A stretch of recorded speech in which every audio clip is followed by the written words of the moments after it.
నా శరీరము తినటానికి, నిజమైన ఆహారం తినగలగడానికి మీరు ప్రయాసపడండి. నిజమైన పానము చేయగలడానికి మీరు ప్రయాసపడండి.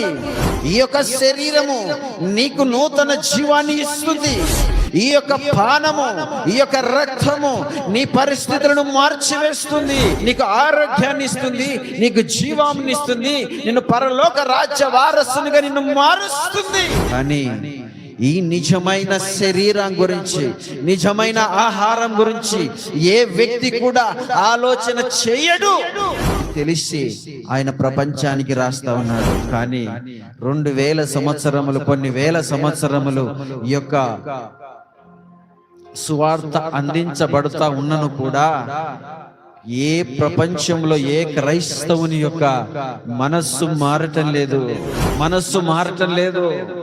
ఈ యొక్క వాక్యానికి న్యాయం చేకూర్చడం లేదు. అపవాది ఎంత ప్రీ ప్లాన్డ్ గా మనుష్యులను మోసం చేస్తా ఉన్నాడో ఈరోజు వాక్యం వింటున్నటువంటి నీవు పరిశీలన చేయాలి.